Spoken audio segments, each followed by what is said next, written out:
State lawmakers now require hospital staff in South Carolina to be trained to spot and care for human trafficking survivors. But the places where some of that trafficking starts, hotels and motels, don't have to meet that same standard. Anna Harris investigates the gap in training at hotels and why experts say even our medical system still falls short when survivors ask for help.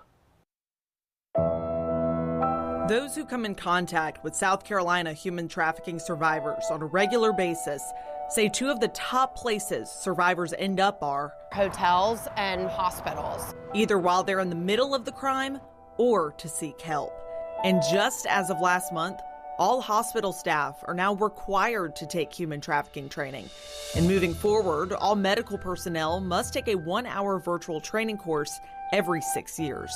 It would increase awareness of those providers that are giving that care, give them a little more knowledge on what signs to look for, what they need to do, and again, what resources are available in their area. But statewide forensic nurse Sabrina Gass says hospitals need to go further to best treat these survivors. We have a lot of areas that do not have specifically trained staff in the emergency departments to do a full forensic exam. Meaning not every hospital has a forensic nurse, someone who's specifically trained to work with victims of trauma, abuse, or violence. Gass says only about 20 to 25 hospitals out of the over 70 in the state have one, which could often lead to a survivor coming in and meeting with a registered nurse without that specialized training.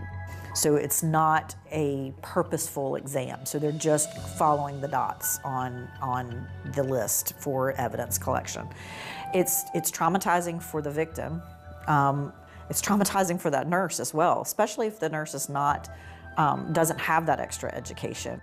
And on top of this, trafficking victims can be anywhere. They don't just necessarily show up in emergency departments. Tri-County Human Trafficking Task Force co-chair Brooke Burris says hotels are often a hotspot for both sex and labor trafficking. We've had multiple cases involving hotels in North Charleston. We're a hotbed in terms of the amount of tourism we have, the amount of money that's here, and if law enforcement doesn't have the tool set to regulate or keep a hotel environment safe, then that's where the traffickers are going to go. Despite this, there's currently no state requirement for hotels to train their staff to identify and prevent human trafficking. One of the only optional trainings I could find was a 1-hour course with the American Hotel and Lodging Association, the largest hotel association in the country that represents major chains to bed and breakfast. We created the No Room for Trafficking initiative in 2019, and the purpose was to rally the industry and to heighten awareness around training to educate our employees and our frontline associates. At present, 13 states have mandatory training for their staff, and our focus is going to continue to encourage that all frontline employees participate in this training. Do you have any kind of recommendations for people who work at these hotels? Engaging in initiatives where we can all focus on driving these outcomes. We believe we're both advancing the industry and supporting our people and the communities that we operate in. And a hotel or motel could bear some responsibility if human trafficking is taking place on their property. If a business knowingly is aware that there's sex trafficking or labor trafficking going on their premises and they don't take action, then they can be civilly liable.